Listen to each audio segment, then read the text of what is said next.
Bonjour à tous, c'est Zara. Je suis vraiment ravie de vous retrouver lors de ce live Facebook pour parler de tout ce qui est batterie, recharger les batteries. Alors je vais me présenter pour les personnes qui ne me connaissent pas. Donc je suis Zara Nyeri-Revoni, je suis sophrologue. Mon histoire est assez particulière puisque je suis maman d'un enfant avec autisme. Et puis la vie n'a pas été forcément facile, avec des hauts et des bas. Et puis j'ai fait la connaissance donc de sophrologues, de professionnels de bien-être. Et j'ai reçu énormément de toutes ces personnes qui sont intervenues dans ma vie qu'à mon tour j'ai décidé de donner. Donc je suis devenue sophrologue et puis maintenant c'est moi qui viens à l'aide de toutes les personnes qui ont besoin. Et donc j'interviens en groupe sur des ateliers et j'interviens aussi en individuel sur des prises en charge particulières, basées sur des protocoles précis et qui répondent en fait aux besoins des personnes qui viennent me consulter. Donc je vous invite à consulter mon site internet, c'est www.sophro-duozara.com ou à me contacter au 06 95 89 72 34 si vous avez besoin de précision, si vous avez besoin d'échanger avec moi sur peut-être des sujets que vous souhaiterez travailler aussi en sophrologie. J'aide aussi notamment les personnes qui sont en préparation mentale, c'est-à-dire en préparation par exemple d'un accouchement ou en préparation pour des examens comme le permis ou le bac, pour être dans les meilleures conditions pour passer ces examens. Alors aujourd'hui, je vous donne rendez-vous pour parler de recharger les batteries. Alors quand j'ai eu l'idée de faire ce live, en fait, j'étais tranquillement assise chez moi dans mon canapé, donc j'avais froid. J'étais tranquillement avec un thé dans la main, avec mon petit plaid, et je me suis dit, c'est l'hiver, je me sens fatiguée. Qu'est-ce qu'on peut faire dans ces cas-là pour vraiment retrouver de l'énergie, pour vraiment se sentir bien et passer cette épreuve entre guillemets de l'hiver, parce que l'hiver n'est pas forcément une épreuve, passer ce moment de l'hiver dans vraiment les meilleures conditions et en profiter pour retrouver de l'énergie, se sentir mieux. Donc je voulais aujourd'hui vous parler de recharger les batteries. Donc il faut savoir que nous avons 3 batteries. Ces 3 batteries en fait fluctuent en niveau au cours de la journée. Des fois, on peut être en low batterie, un peu comme le téléphone portable à un moment de la journée, puis des fois un peu plus haut, des fois un peu plus bas. Donc il faut savoir que si on parle de performance par exemple, on évalue notre performance au niveau de notre batterie la plus basse. Donc c'est là où on est en fait le plus performant. D'où l'importance vraiment de recharger ces batteries. Alors, on est très fort en tant qu'être humain puisqu'on arrive à s'adapter à toutes les situations. Parce qu'en réalité, on peut puiser encore plus loin dans nos batteries que ce que nous avons. C'est-à-dire qu'on peut tirer vraiment le plus possible. Même si on est très fatigué, on peut tirer le plus possible. Mais le problème, c'est qu'à force de trop tirer sur les batteries, on s'épuise et on n'a pas assez de temps de récupération. Donc aujourd'hui, je vais vous donner en fait 9 astuces pour pouvoir se réénergiser et remonter les batteries. Donc je vous parlais tout à l'heure des 3 batteries qui nous constituent. Donc la première batterie, c'est la batterie physique. Donc tout ce qui concerne notre corps. Quand cette batterie physique en fait commence à être à plat, on se sent fatigué. On se sent vraiment dans le corps s'étouffer, ne pas bien respirer et ne pas trouver le sommeil, être vraiment fatigué malgré le fait qu'on essaie de se reposer. On est vraiment fatigué. Donc ça, c'est la batterie physique. La batterie mentale, ça va être toute la batterie sur la mémoire, la confiance en soi, l'estime de soi, les capacités de créativité, l'humour, la concentration. Ça, c'est toute la batterie mentale. La troisième batterie, c'est toute la batterie émotionnelle. C'est quand on ne se sent pas très bien, triste, quand on se sent par exemple en colère, mais plus en colère que d'habitude, quand la colère monte plus vite que d'habitude. Et cela se manifeste par exemple par des pleurs, par de l'angoisse, par des gros chagrins, mais vraiment qui sont difficiles à gérer. Donc là, ce sont les signes auxquels vous devez faire attention quand votre batterie commence à descendre. Quand vous avez ces signes-là, ça veut dire que c'est le moment de prendre soin de vous et de rebooster les batteries. Donc, première astuce pour coucou à toutes les personnes qui viennent de nous rejoindre et qui viennent de très très loin pour rejoindre ce live. Coucou Nathalie, coucou maman. Merci à vous d'être connectés. Alors, je vous parlais tout à l'heure de la première technique pour remonter les batteries. Donc, il faut savoir que toutes les techniques que je vais vous présenter, ça n'est pas forcément pour remonter une seule batterie. Toutes les batteries sont dépendantes, interdépendantes les unes des autres. Donc, par exemple, vous rechargez la batterie émotionnelle, de ce fait, vous pouvez aussi charger la batterie physique et de ce fait, vous pouvez aussi charger la batterie mentale. Donc, le premier point pour charger les batteries, c'est le sommeil. Très, très important. Donc, le sommeil, il y a deux types de sommeil. Il y a le sommeil de nuit et le sommeil de jour. Alors, on va parler du sommeil de nuit. Donc, il est très important de pouvoir réussir à dormir. Et de pouvoir dormir et surtout de pouvoir récupérer. Donc, pour ça, pour ce sommeil nocturne, en fait, il y a vraiment trois grands principes à faire pour vraiment trouver le sommeil et pour que le sommeil de nuit soit vraiment profitable. La première chose, c'est qu'il faut que vous puissiez identifier votre rythme de sommeil. C'est-à-dire que votre corps et le corps d'une autre personne n'est pas du tout... on n'est pas égaux, Moi, par exemple, j'ai besoin de dormir 10 heures la nuit. Certaines personnes ont besoin de dormir 6 heures ou 7 heures, comme mon mari, par exemple, il dort 7 heures et après, il récupère, il est en super forme. Donc, il faut que vous puissiez, dans un premier temps, identifier votre rythme de sommeil. Une fois que vous l'avez identifié, il faut vraiment le respecter et vraiment se donner tous les moyens de pouvoir respecter ce temps de sommeil qui est le vôtre.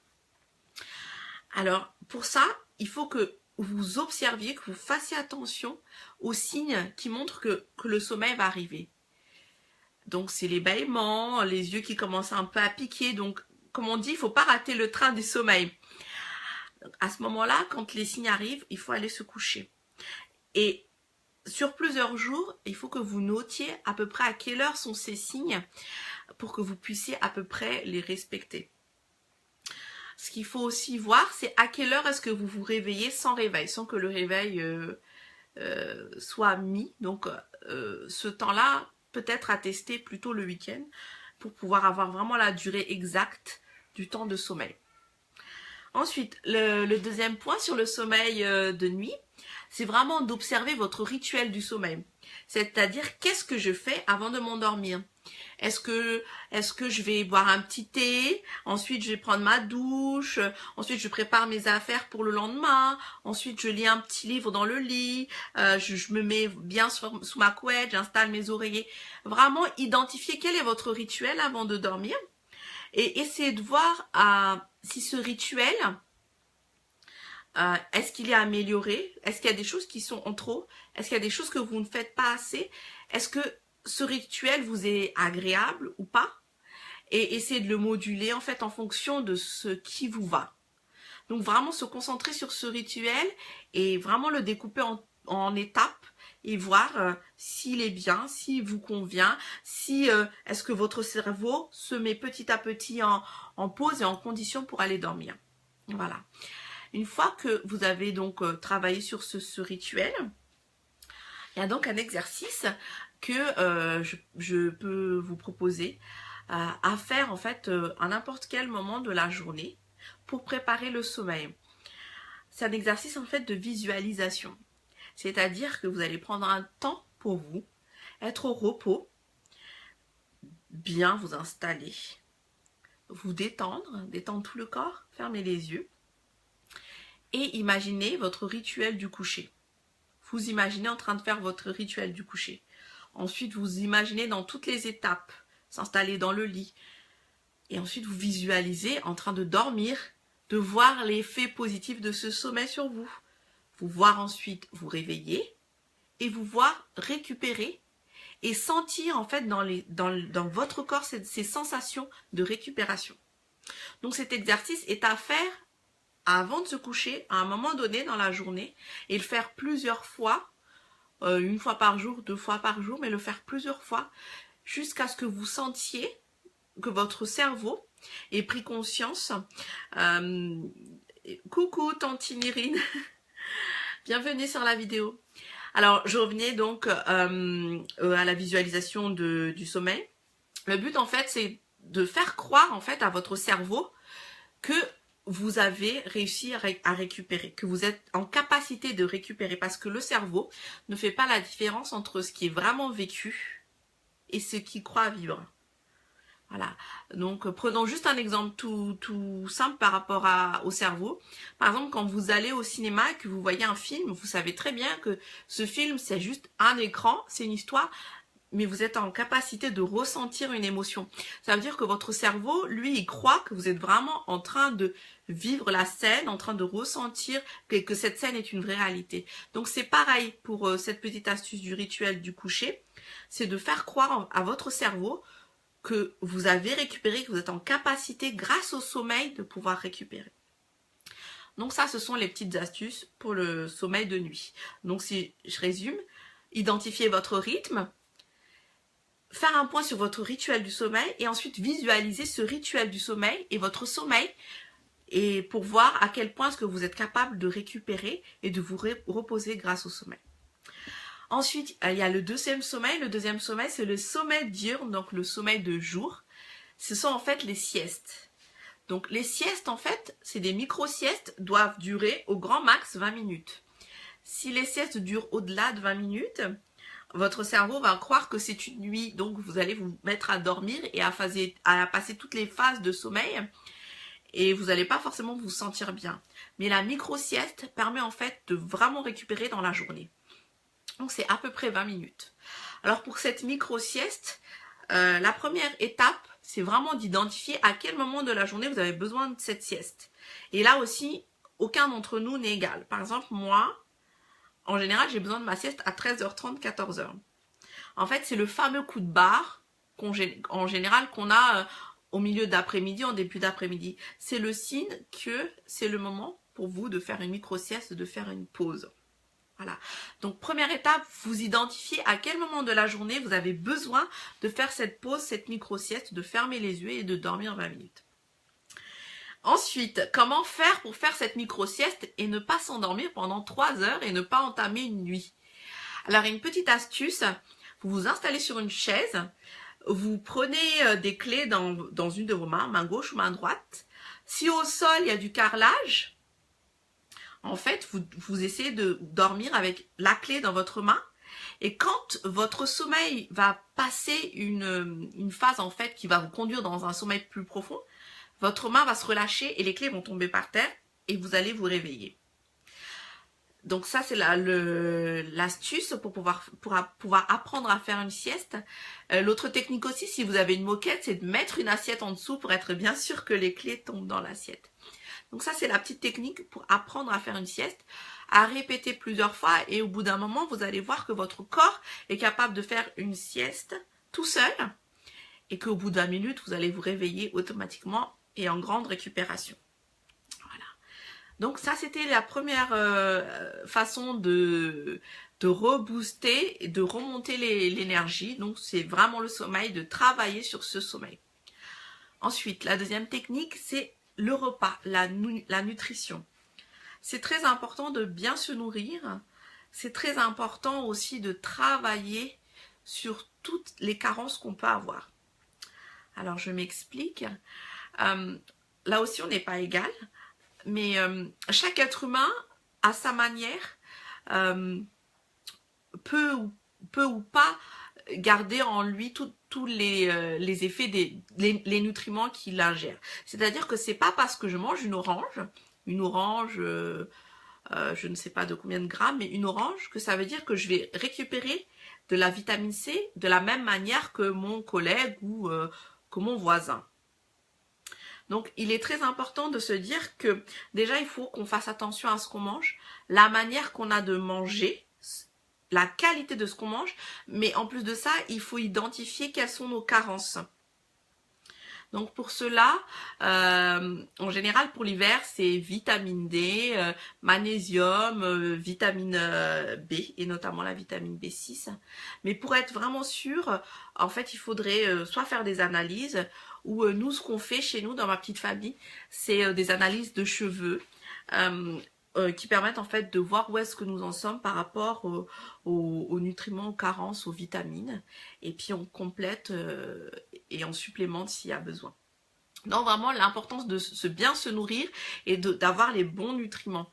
Donc moi je vous conseille aussi d'approcher les naturopathes si besoin, qui sont vraiment de très bons conseils et qui peuvent vraiment vous aider à bien vous nourrir et à se nourrir de bonnes choses.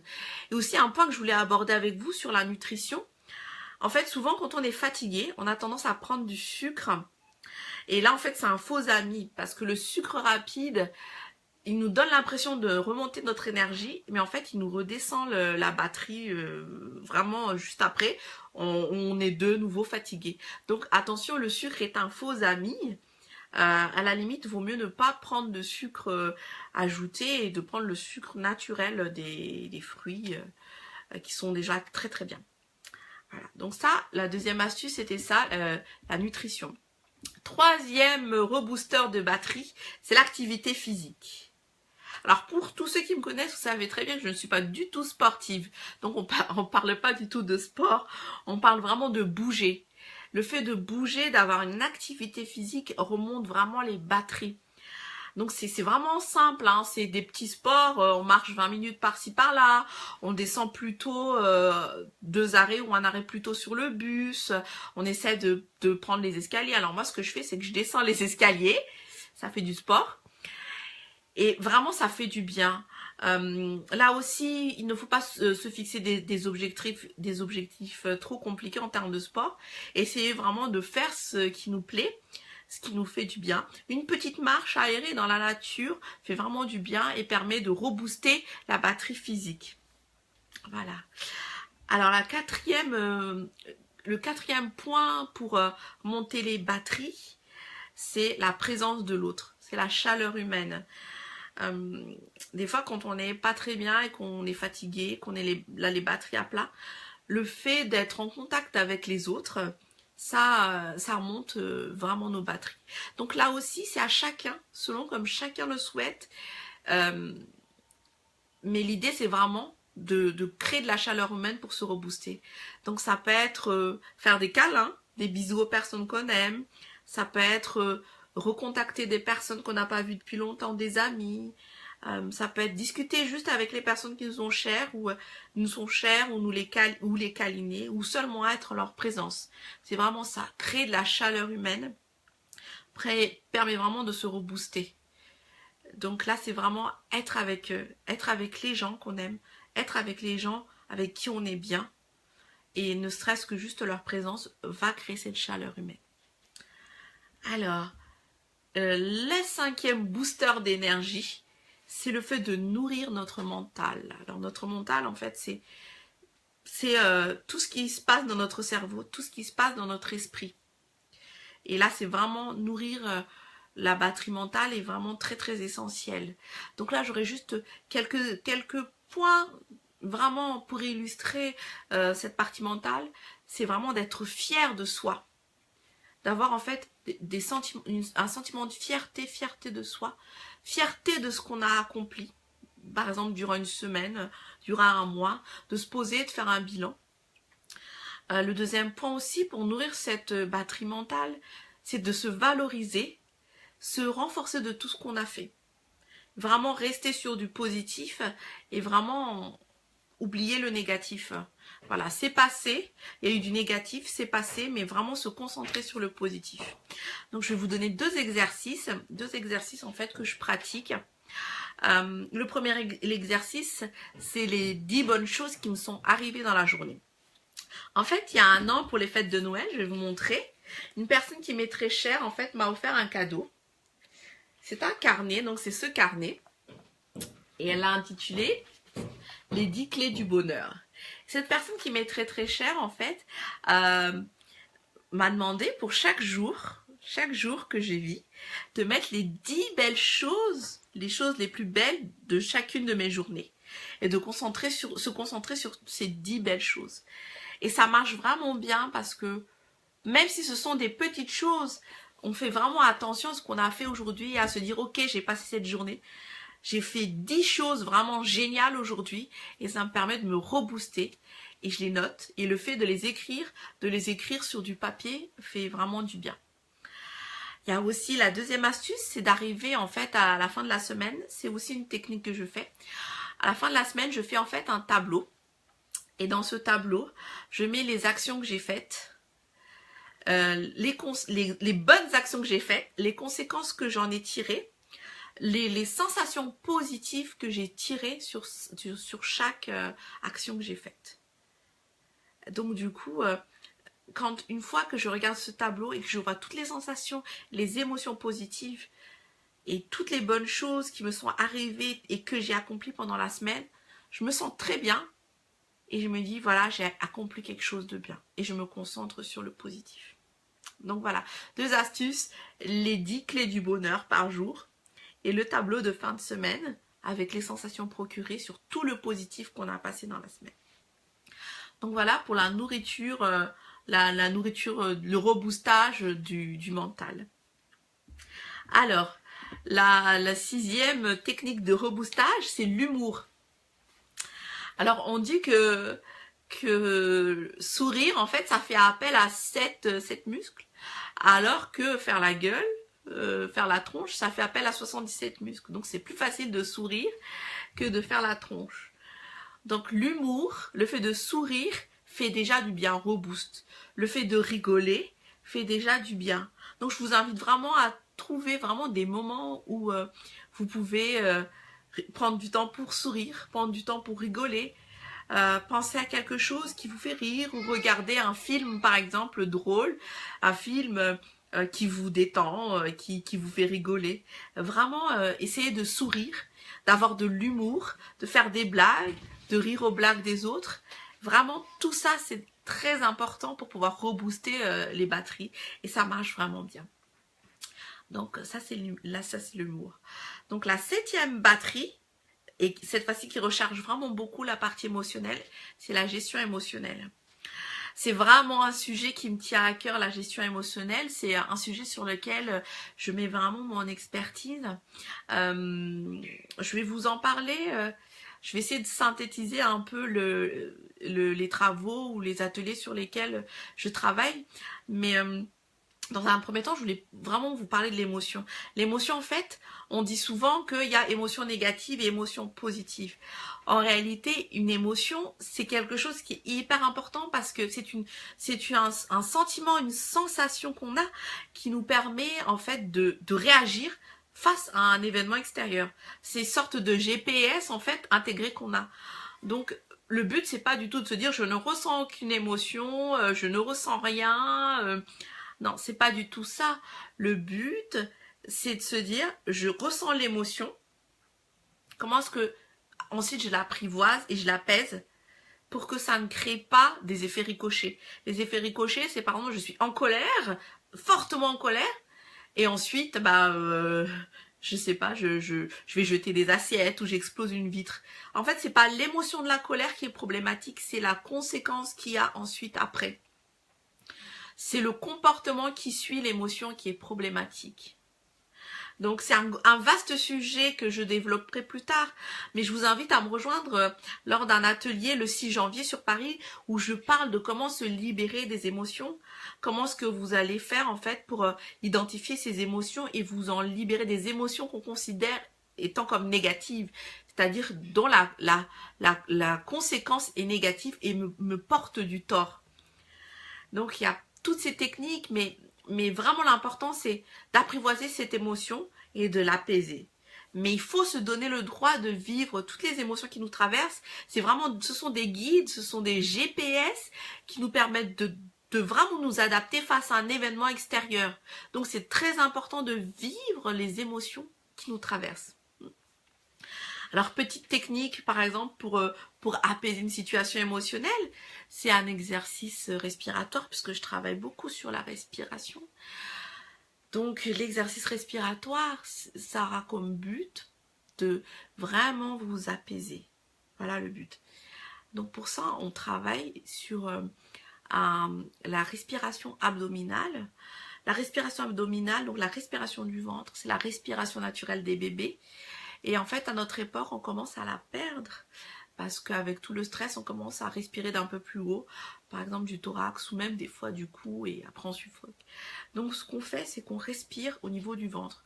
On inspire par le nez, en gonflant le ventre, et on souffle par la bouche, en rentrant le ventre.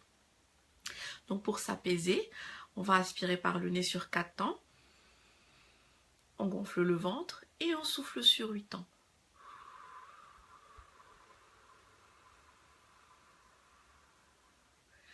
Et on se repose, on prend vraiment le temps de ressentir ce qui se passe dans notre corps.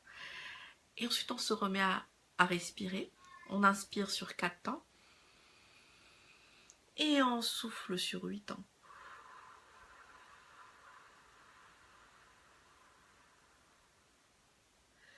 Et on prend le temps de s'apaiser, de se reposer. Je vous invite à faire cette respiration au minimum 3 fois. Et autant de fois que vous le souhaitez quand une situation problématique se présente à vous. Voilà, et ça aide vraiment à apaiser, à s'apaiser et à apaiser l'émotion. Alors ensuite, je voulais aussi vous parler, donc après la gestion émotionnelle, de se réénergiser. Donc pour travailler sur les batteries, on va se réénergiser. On va vraiment parler d'énergie dans le sens où vous allez en entendre parler dans tout ce qui est technique de bien-être, médecine chinoise, dans tous ces points-là. Donc on parle vraiment de remettre de l'énergie. Alors pour ça, en médecine chinoise, en fait, l'hiver, c'est le moment où on a besoin de récupérer, de faire peau neuve, où on a besoin de se poser. Vraiment l'organe qui est très sollicité, ce sont les reins. Donc il faut savoir que pour être vraiment en équilibre, il faut que l'énergie circule dans tout le corps. Donc du coup en médecine chinoise, on travaille sur les reins pendant l'hiver. Et pour ça, je vais vous inviter, donc avec les mains, à mettre les mains dans le bas du dos et à frotter de façon énergique en imaginant qu'en fait, il y a des flammes dans le bas du dos et qui s'allument dans votre bas du dos. Et à faire ça en s'imaginant. Et vous allez voir que votre énergie va remonter. Donc, vous allez en fait activer ce qu'on appelle le méridien du rein. Et ce méridien du rein, il va remonter jusqu'aux oreilles et vous pouvez aussi frotter vos oreilles de cette manière-là pour vous réénergiser. Donc l'idée c'est vraiment de travailler sur ce méridien du rein pour pouvoir récupérer de l'énergie. Alors, autre ce méridien du rein, pour pouvoir se réénergiser, vous pouvez aussi vous frotter les mains. On se frotte les mains, on peut se tapoter, donc se tapoter à partir des épaules, se tapoter ainsi jusqu'au bout des doigts. Se tapoter de l'autre côté jusqu'au bout des doigts. Vraiment, se tapoter au niveau de la nuque. Et le fait de se tapoter, en fait, permet de se réénergiser. Et je vous invite, donc, à une discipline qui est vraiment pas mal pour se réénergiser, c'est le Qigong. J'ai découvert ça et c'est vraiment top, génial, topissime. Je vous invite à découvrir si vous pouvez. Mais déjà, pour se réénergiser, donc, travaillez bien sur les reins. Soignez vos reins. Et frottez bien le bas du dos pour bien remettre de l'énergie dans le rein et travaillez bien sur ce méridien. Voilà. Donc l'autre astuce, vraiment la dernière astuce, c'est la détente. Comment est-ce qu'on fait pour remonter nos batteries? C'est vraiment se détendre. C'est-à-dire qu'il faut qu'on prenne un peu de temps pour soi. Se mettre en silence. Ne pas avoir de bruit. Prendre ne serait-ce que quelques minutes et se dire je me pose sans bruit, sans sollicitation et je prends le temps de ne penser à rien d'autre. Donc vraiment la partie batterie mentale, le problème, c'est qu'on pense trop, donc cette batterie, elle est forcément usée.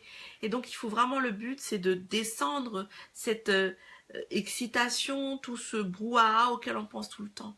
Donc, il faut se détendre. Et pour se détendre, vous pouvez vraiment prendre le temps de juste vous asseoir et de ne penser à rien. Au calme, au silence, vous ne pensez à rien du tout. Ça, c'est vraiment une technique. Il faut vraiment prendre le temps de ne penser à rien. Et il y a une expression qui dit ne penser à rien, c'est déjà faire quelque chose. Mais je vous assure que ça fait vraiment du bien de ne penser à rien, de faire pause dans la journée, de se dire allez stop, j'arrête mes soucis, je ne pense à rien, je me pose. Voilà. Donc c'est vraiment, je vous invite à faire ça. Je vous invite aussi peut-être à coupler par rapport à une technique que je donnais tout à l'heure, quand vous faites de l'activité physique, au moment où vous faites de l'activité physique, vous vous baladez, vous vous promenez, vous ne pensez à rien et vous vous concentrez en fait sur vous, sur vos pas, sur les paysages qu'il y a autour de vous, sur les bruits qu'il y a autour de vous et vraiment prendre le temps de ne pas penser à tout ce qui vous parasite, à tout ce qui est lourd pour vous, mais de savourer ce qui se passe autour de vous, de prêter attention à ce qui se passe autour de vous et de vraiment savourer toutes les choses qui se passent autour de vous. Et ça permet d'être en pause, de se resituer un peu dans le présent, de ne plus ressasser le passé, de ne pas anticiper le futur, parce que c'est tout ça qui met nos batteries à plat. C'est-à-dire que penser au passé, ça nous fait ressasser, peut-être regretter certaines choses, peut-être culpabiliser, et ainsi de suite, ça crée vraiment des sensations négatives. Penser au futur, on se met à penser à tous les scénarios négatifs qui pourraient arriver. Donc ça nous fait vraiment du tort au niveau du mental et ça redescend nos batteries. Donc vraiment, coupez-vous du futur, du passé, juste quelques minutes, quelques instants et restez au calme et concentrez-vous sur ce qui se passe autour de vous. Voilà. Alors, il y a aussi pour la détente, pour se détendre, c'est évacuer les tensions de façon immédiate. Évacuer les tensions qui restent en vous. Comment est-ce qu'on peut faire ça? Je vais vous donner un petit exercice que je fais, c'est un exercice de sophro. C'est aussi travailler sur la respiration. C'est juste, on inspire par le nez comme tout à l'heure, on bloque la respiration, et le fait de bloquer la respiration, ça permet de se détendre, et ensuite, on souffle et on relâche les épaules. Donc, je vais vous inviter à refaire cet exercice une seconde fois. On inspire par le nez, on bloque la respiration, et on souffle. On relâche les épaules, on évacue bien.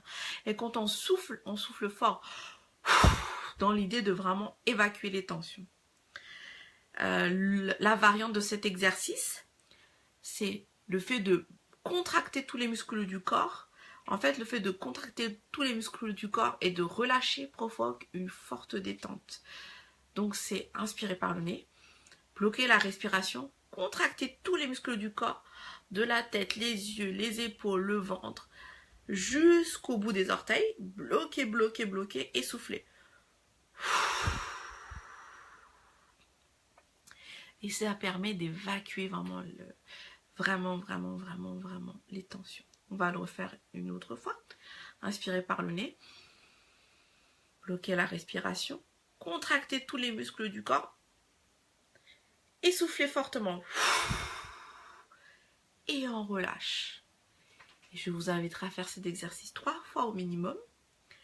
Et entre-temps, vraiment s'arrêter, fermer les yeux et essayer de sentir ce qui se passe dans le corps. Essayez de bien sentir cette détente et aussi de sentir comment est-ce que vous êtes bien et comment est-ce que les tensions sont parties. Donc ça, c'est pour évacuer les tensions dans l'immédiat.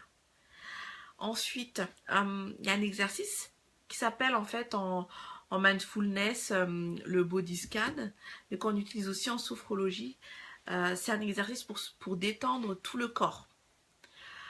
Donc cet exercice-là, en fait, c'est le fait de se concentrer vraiment sur chaque partie du corps et de faire descendre la détente dans chaque partie du corps. Donc pour ça, en fait, il faut fermer les yeux, prendre une profonde inspiration et vous concentrer par exemple sur la tête, sur le front et sentir la détente sur le front, se concentrer sur les paupières et sentir la détente sur les paupières et porter votre attention sur les joues et ainsi de suite en fait, jusque vraiment dans tout le corps, jusqu'en bas du corps, jusqu'aux pieds, jusqu'au bout des orteils et sentir cette détente vraiment vous envahir. Alors pour que ça soit assez enfin que vous puissiez bien le visualiser, que vous puissiez mettre une image, vous pouvez imaginer par exemple une boule de détente qui en fait qui est à ce niveau-là, au niveau de votre front, et vous dire que ça descend et ça envahit votre tête, ça envahit votre dos, ça envahit votre ventre. Ou sinon vous pouvez aussi faire une petite astuce que en fait on a partagé, qu'on a mis en place ensemble avec une personne, une petite fille qui a travaillé avec moi sur une dizaine de séances. En fait on a imaginé un stylo magique qui à chaque fois qu'il passe sur les parties du corps, pardon, sur le front, et ben il va dessiner de la détente. Sur les paupières il va dessiner de la détente. Donc faire passer ce stylo. Ou bien vous pouvez aussi utiliser une belle image que j'aime bien, c'est une petite plume. C'est une petite plume douce et bienfaisante qui vous caresse en fait chaque partie du corps jusqu'en bas du corps et qui vous amène de la détente. Prenez ce temps vraiment pour vous détendre et le fait d'imaginer cette détente, de visualiser chaque partie de votre corps va vous amener à une détente profonde. Et ça va vraiment vous amener à vous détendre et ensuite à remonter vos batteries. Voilà, donc on va arriver à la fin de cette vidéo, de ce live en direct. Donc c'était les petites astuces que je partage avec vous pour vraiment vous rebooster, recharger vos batteries. Bien sûr, il y en a d'autres, hein, il n'y a pas vraiment de plan prédéfini. Chaque personne est tant différente. Essayez vraiment de prendre ce qui vous fait du bien dans tous les conseils que je vous ai donnés. Il y a d'autres choses aussi qui sont très bien, les huiles essentielles qui peuvent être vraiment très très bien pour vous rebooster. Donc là, j'ai pas vraiment vraiment de conseils à vous donner, mais moi, mon huile essentielle préférée, c'est le clou de girofle. Ça me fait vraiment du bien. Ça me rebooste. Déjà, ça me déstresse et ça me rebooste. Et vraiment, j'en use et j'en abuse parce que ça me fait vraiment du bien.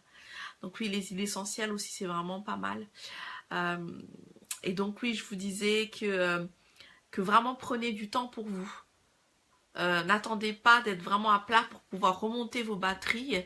Mais dès qu'il y a les premiers signaux, en fait, l'idée c'est de vraiment se dire, waouh, qu'est-ce que je peux faire vraiment là pour rebooster les batteries, pour que je sois pas... que je tire pas sur la corde sensible et que je sois complètement waouh, KO et pas bien du tout et que je maîtrise plus ma vie, mon corps et que je sois complètement HS. Donc vraiment prenez du temps pour identifier toutes ces choses et faites-vous vraiment du bien.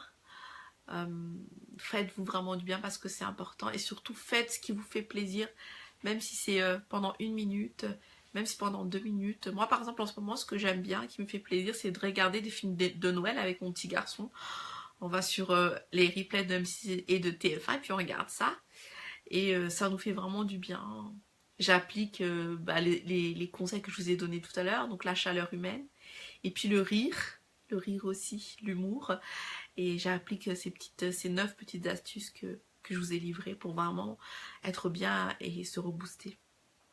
Donc voilà, chers amis, merci de m'avoir rejoint sur cette vidéo. Ça m'a vraiment fait plaisir de pouvoir partager ces petites astuces avec vous. Je vous invite à me retrouver, à me suivre toujours sur ma page Facebook, à me retrouver aussi le 6 janvier sur Paris pour l'événement sur se libérer des émotions négatives, comment faire. Pour que je puisse vous accompagner aussi sur ce sujet qui me tient vraiment à cœur et qui est vraiment un gros sujet vraiment très intéressant et qui, une fois traité, apporte vraiment du bien et fait vraiment du bien et permet de nous faire avancer dans la vie et vers les objectifs qu'on se fixe. Voilà, donc retrouvez-moi aussi sur mon site internet et sur mon site internet www.sophro-zara.com. J'ai ouvert en fait une section blog sur lesquelles vous allez retrouver des articles motivationnels que j'ai écrits. Vous allez retrouver aussi des vidéos que je fais. Et vous retrouverez aussi ces vidéos sur ma chaîne YouTube, ma channel. Et vous allez retrouver aussi des petites astuces, des petites techniques pour se sentir bien et pour prendre soin de soi. Ben, je vous souhaite à tous une bonne soirée. Je vous souhaite aussi de passer de bonnes fêtes. Mangez bien.